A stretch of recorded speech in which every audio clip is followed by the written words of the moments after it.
Hey there everybody, welcome to my channel, Trinergy Awakens Naturally. My name is Kate and I couldn't wait. I'm all sweaty and nasty. I just came in from walking, but I really wanted to catch the momentum and to fix my hair before I started apparently.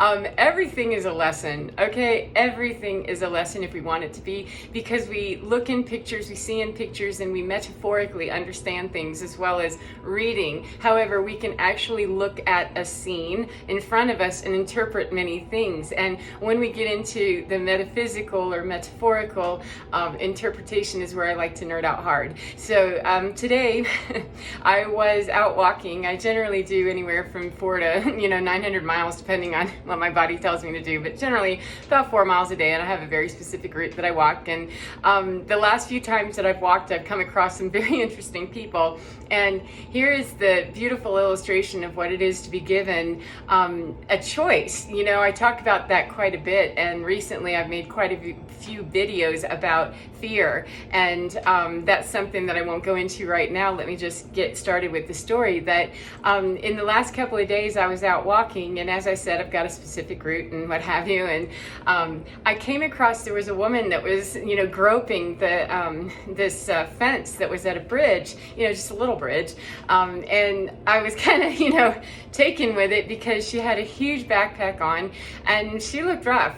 She looked like she was very weathered and leathered, as they say. Now I have a tan, but this woman looked like she started out whiter than me and was way darker than me, and a white lady. So I mean, she looked like, wow, she's been outside for a minute or two, and it was hot. I chose to go out there and walk at that time because that's just was my choice of when I could go. That fit my schedule the best, but it was hot, and I was dressed for it. And she was there. She was just a mess, and so I didn't know if she was homeless or not. I didn't even think of it, but I thought she was there struggling. She was gripping the fence, and then she kind of went. Now she had no way of knowing that I was watching her, because I was watching her coming up. I was coming up to her, so she had no way of knowing that I was observing her, but I was, and I could just see. She hung her head down, and she just was like, okay, and she took her hands down, and she took her backpack and was just like, was trying to jockey it, and I could just see the weight. She's like 5 foot tall or something, little snack pack size, and not a huge woman. I mean, she was small, and she was crushing under the weight, and I was coming up on her, and I said, would you like some help? Because I can bump it up from the bottom to help you, hook it up onto your shoulders. And she turned around and the whole bag just went, and I felt bad, and she just started crying, and she's like, I think my feet hurt. And just, holy cow, she opened up with the whole, oh my God, I need somebody to notice me before I just slither into the ground and melt away.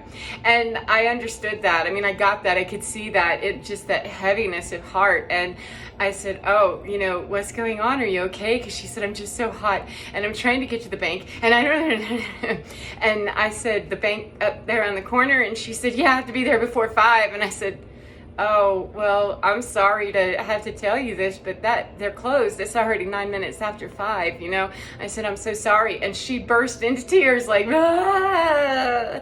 And as a humanitarian and a mommy, and coming out of codependency, I used to have a codependency addiction, and it took me a minute to, hi, my name is Kate, and I'm codependent, and don't wait, Kate, get out of that meeting immediately and just start living codependency free, which is a challenge because I don't like to see people in pain. I don't like to see people suffer, and so, I didn't need to marry her, I didn't need to feed her, I didn't need to do anything except just ask a few questions about, I wonder if there's something I could do to get this woman hooked up with some resources, because at a minimum, she's going to melt. Colorado Springs is having some very unseemly weather. It seems they like to do that a lot out here. Still trying to learn the weather patterns, but it's really super hot, and that's kind of unusual, can be unusual in the 90s for this area. It's a dry heat though. It's still hot. But anyway, she just burst into tears, and I mean, she was almost inconsolable. And again, I talk about this a lot if you've seen any of my other videos. Sorry for the repeat, but I went into paramedic mode, and I was like, whoa, whoa, whoa, whoa. I said, hold on a second. I said, no, hold on a second. I said, your bank's closed. Is there something else that maybe we can, I can help you get there, that we can figure out something else? Is there something else? And she was spinning out, and I looked at her and I said, what's your name? What's your name? And she said, and she told me her name, and I said, well, hold up a second.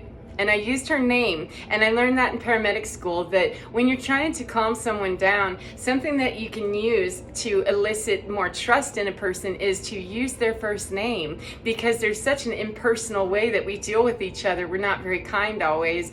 And most of us, well, many of us, I shouldn't say most, there are many people that just kind of overlook the homeless population. They should get a job, they shouldn't be there, yada, yada, yada, yada, yada. And I'm not making a statement, whatever anybody else's opinion is or isn't, I work with that kind of thing as I know to. And otherwise, I don't put my nose anywhere, whether someone's homeless or not, whether they look hungry or not, whether they're panhandling or not. That's not the deciding factor for me. I have to ask my, insides and my divinity, how do I feel about engaging that? And most of the time, I just don't, because I'm not led to. And yesterday, I guess it was, or day before, I was kind of guided to, keep working with this. And I looked at her and I said her name, and let's just call her Jane. I said, Jane, I said, hold on a second. I said, I'm happy to try to help you move to, a better place, get out of the sun and, something like this, these kinds of things. I said, but you got to pull it in, if you want me to help you. I said, I'm happy to call someone if you'd like.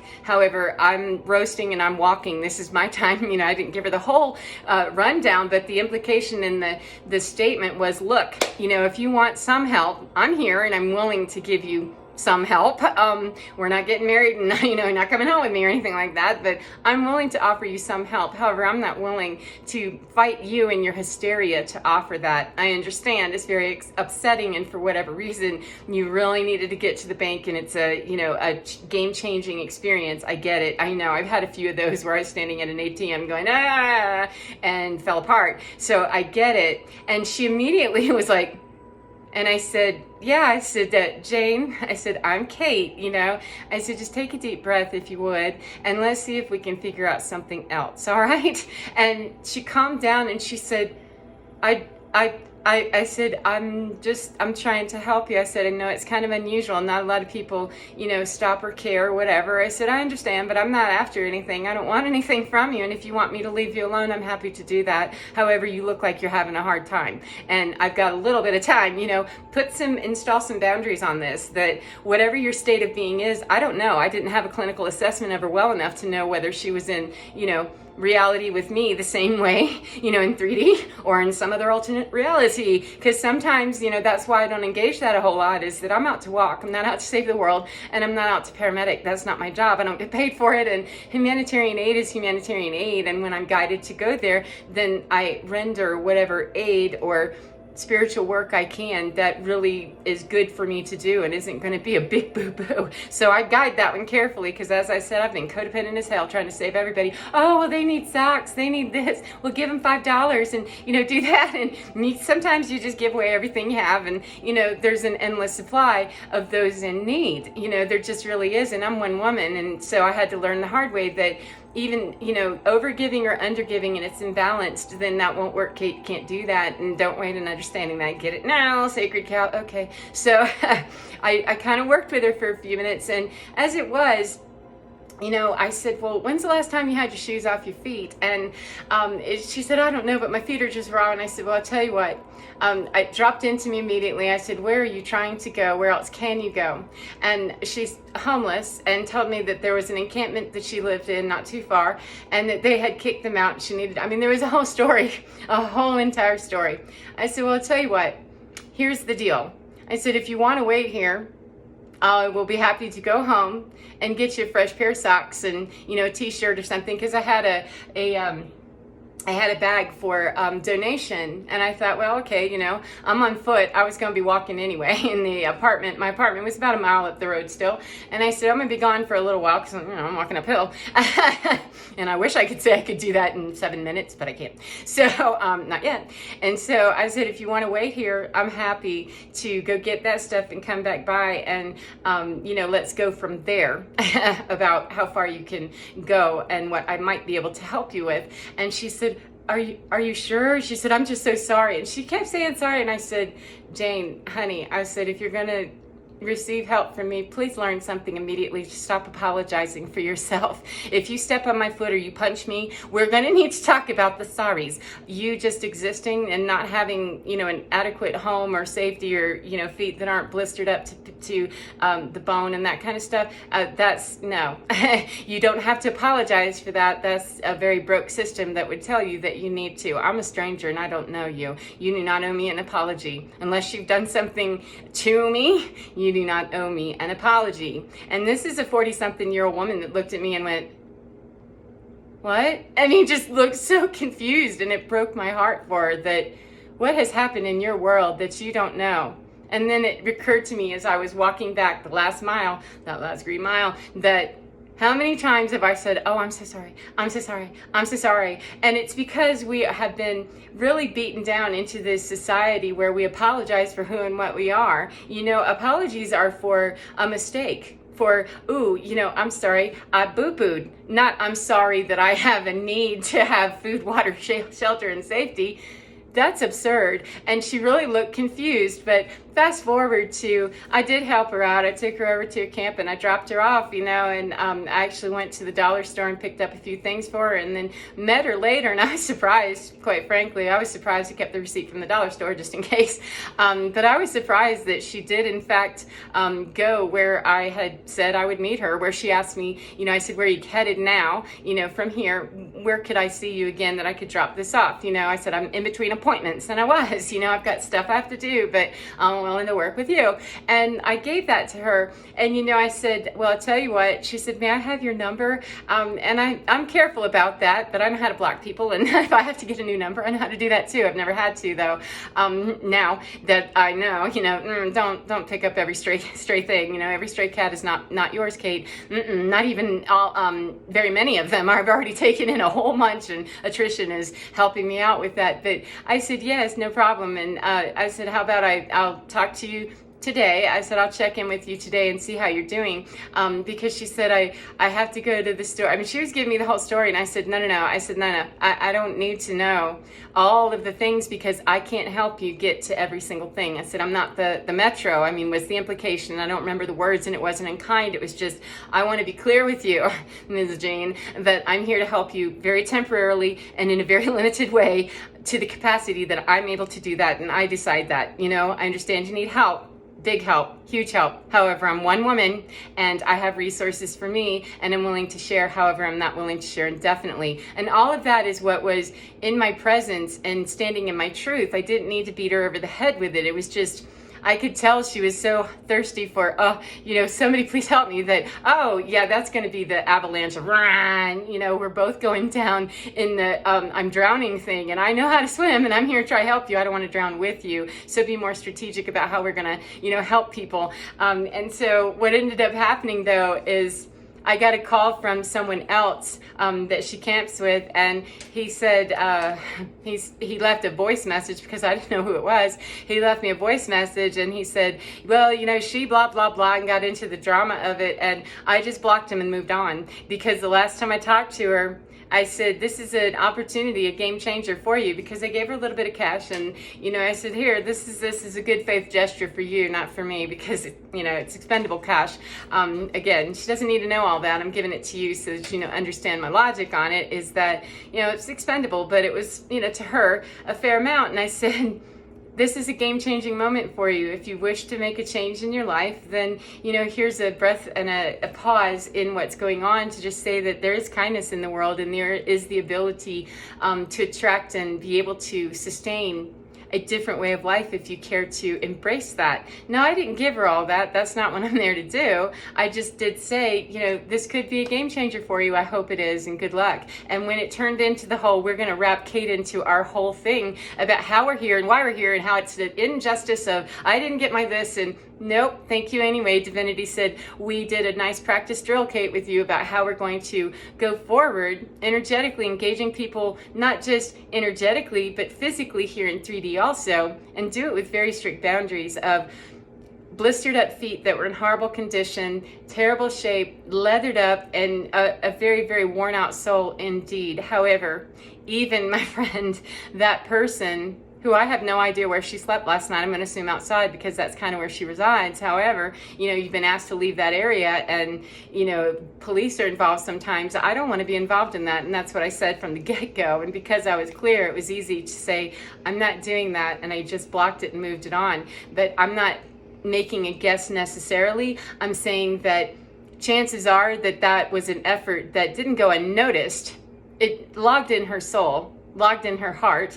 However, it did not log enough that she could responsibly sustain doing what I had agreed to do with her today. And then I'm going to get caught up in the hows and the whys. That's ridiculous. I don't know you, and I've already given you generously enough that I feel comfortable with. Could have just not given anything at all, and I decided I would go there, so I'm not going to feel guilty that block and move it on. And then as I was walking today, there was a beautiful little girl, and a tiny little thing. I mean, like very, very pencil thin. And she looked like she might have been maybe 16 years old, with the most beautiful red hair, freckles, and gorgeous blue eyes.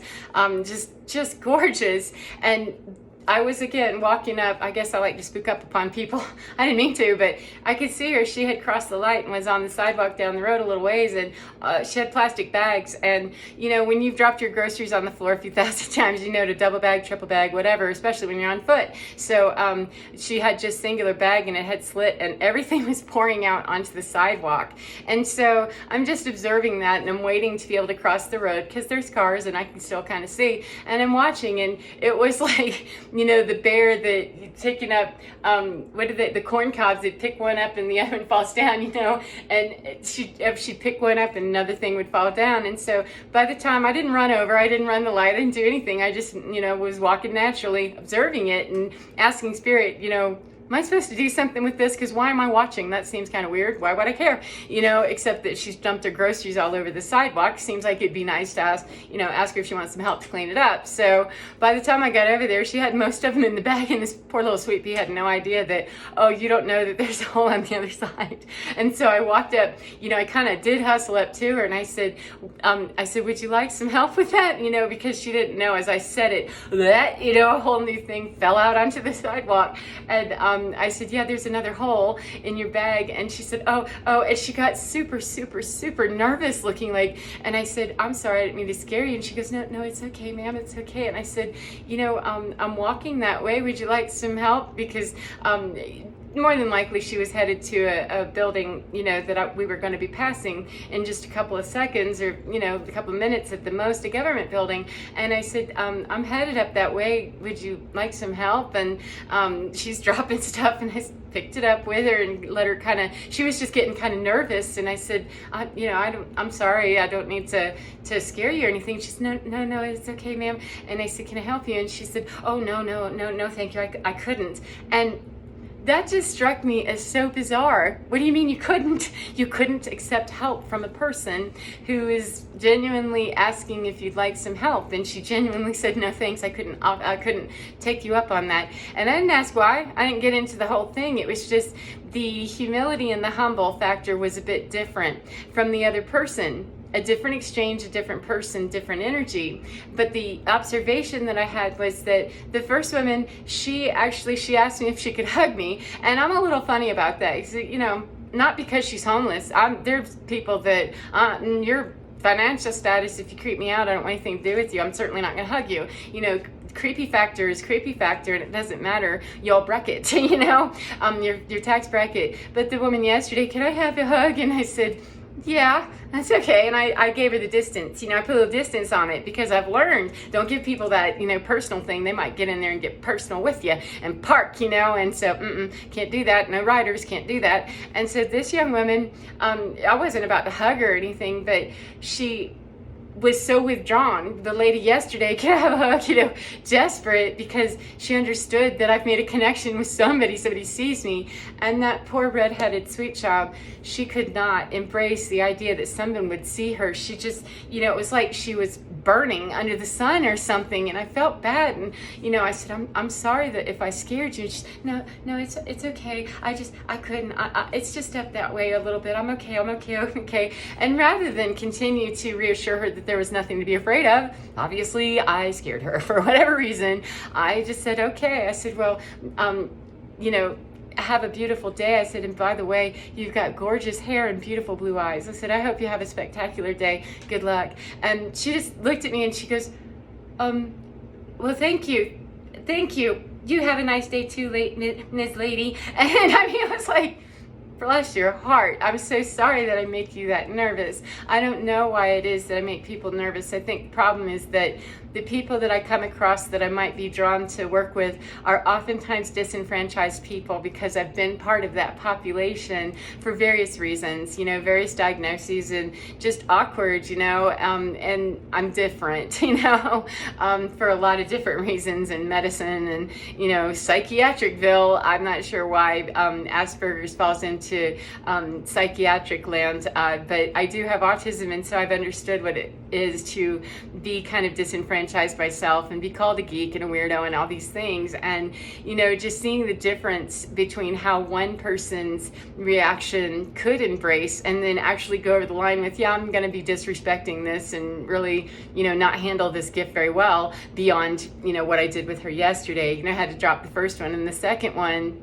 she couldn't even embrace the idea that someone would help her, and it didn't go any further, because I can't force help upon another person. But some of the barriers that people have to getting help sometimes is that not a lot of people are interested always in helping, and then if they offer to help, it might not be as sincere. It might come with a price. It might be, well, I'll give you a ride and, you'll give me something else, that kind of thing. And that's the stuff that I don't understand. I've never been homeless like that, and I've never had to live on the streets, and so I'm not as familiar with the survival needs of, getting really down and dirty and nasty about stuff, and really having to get raw with, how to do life. But I thought that was just an amazing dichotomy, that one person over here is, oh my God, you see me, thank God, yes, and couldn't sustain it very much more than about 24 hours, which, okay, I understand that. Unfortunate, because, if I could have helped her, just a little bit for a little bit of time, and she had been able to sustain that, she might have been able to get a ride to get her phone and, start that chain of logistical events that would have helped her get back to a better place. If in fact she was, had that all mapped out. In her mind, and as she was saying it, her plan sounded very reasonable. It just involved a lot of logistics she had no access to. She didn't have a car, she didn't have a whole lot of money to pay for a bus and that kind of thing. So I thought, well, that's too bad that a person would be so deeply entrenched in their situation that they cannot think to, hey, let me really, really respect the fact that there's someone here that's offering very genuinely. And I did. And I'm not the only person. There was a woman that stopped and said, is everything okay? And, I don't like to involve, a team of people, because there's enough, homeless population that woman could have driven down the road and talked to 14 more people before she got home, probably. But I said, no, she's okay. I said, I'm going to just, get her down the road a little ways and leave it at that. And but that woman, she was so kind, and so I was very glad to see that there's other people that can help you and are willing to help you, but you have to follow through. And that was what I told her, is that I don't get involved in the personal housewives and all of that. I don't get involved in it. I said, I'm not gonna get engaged in anything having to do with drama and all of that. And I said, and you have to meet me halfway. And when it's already stated ahead of time what the expectation is, then I'm not going to feel guilty or bad that block, I don't know you. And the window of opportunity closed, and it was saddening to my soul a little bit to see the redheaded child that she just absolutely couldn't. And she was so waif thin. She was tiny, just skinny, like very, very thin. And I wanted to just pick her up and say, where is your family? Please tell me you're not homeless. But she had a whole bunch of frozen vegetables, so I'm thinking maybe she wasn't. I don't know. I didn't ask the whole story, and I didn't get involved. Paramedic, bippity boppity. I don't get into the full history anymore, because I'm not working and I'm not, filling out a run sheet. I don't need to know the whole thing. I just need to know, is there something I can do to help you right now without parking, in your energy, sacred cow, because I don't want to be engaged all night or all day, or get into somebody else's whole story unless I know that's what I need to do. I can't imagine why I would there, boo. it's codependent for me to get too involved. So anyway, that I'm going to wrap it up. Man, I have been missing my 15-minute mark by at least 10 minutes for the last couple of days. But everything is a metaphor, a lesson in anything. And that was just representative of, you've got the dichotomy, which is the polarized society and world that we live in, is you can choose to go this way or you can choose to go this way. And either way, when either side becomes imbalanced or any action that's sent out is unequal already, it's going to come back with unequal. So unfortunately, we had a nice exchange yesterday, the one woman, and today you blew it. So, you know, the ability to get all those logistical steps worked out with me anyway, aren't happening. Unfortunate. And then the other one just out of balance already with, I frightened her too much, or I don't know, that she just couldn't. So the respect of that is just putting up the prayer to divinity and say, I don't know why there are so many disenfranchised populations and why I'm being, you know, kind of shown all these people, because there are quite a few, especially now with the warmer weather, that I come across when I'm walking. And it's been, you know, an interesting way to learn myself and say, yeah, you're going to don't do that, Kate. Do not talk there. That's a And when I would pass by close enough, I then knew why. That, oh, that's some very dark and not mysterious energy at all. It's very dark and it's angry. And I understand that if I look like I'm smiling and having a good time and you're hating your life hard, you might really hate me too if I look like I'm not miserable. I understand that. I get that. However, I don't want to embrace that and take that on. And so, you know, I have to just keep a very strict. Now, that's not to say that I can just do that across the board and say, well, I'm just going to walk like this the whole way, because that takes my humanity out of it. And that little redheaded girl, hopefully, if there's nothing else in that child's world, she would at least know that there was one woman who, you know, hopefully that would represent safety to her. I don't know, or a man or something. I mean, anybody representing safety, but there's at least one woman on the planet that backed up when she said, you know, with her body, that I'm frightened, you know. And I'm going to guess that with that very, very, you know, huge fear response, that perhaps other people didn't back up off of her when she looked afraid or said so, or never had the voice to be able to say, you're frightening me. And because I've been in that situation, I don't like to see that, you know, identity of the PTSD victim. So I did adhere to what her body language and her mouth was saying. Is okay, I don't understand why you wouldn't take my help. This is me just thinking it. However, that's her journey and her story and her life, and she gets to choose that, because it isn't going to help her a bit. If it scares her to death, or she thinks I'm going to run away with her frozen goods, you know, it's not going to do her any good, and it's not going to help. She'd be much better to just chump and lump her groceries, falling all over the place and everything, than to have a woman help her that she's terrified the whole time. Why would I do that to her? I just walked away, said a prayer, and said, thank you, divinity, because I don't have to know how that works out. I just ask for, you know, a shield of protection over her, that she get where she goes, and to that, you know, government building that she said she was headed to, and to get that work done, because she was on the time frame too. You know, when you're walking 3 or 5 miles and you're trying to get there on a time schedule, it can be really dicey, especially when there's, you know, nothing but hills, incline, and heat right now. So anyhow, my goodness, I'm going to stop talking now. Thank you very much for visiting my channel. I hope you have a beautiful day, whatever part of the day you're in, friends, and get within, because within your skin, your divine is absolutely fine. Get on in there and get those juicies alive. Okay? Enjoy your day and be well, friends. See you next time. Bye-bye.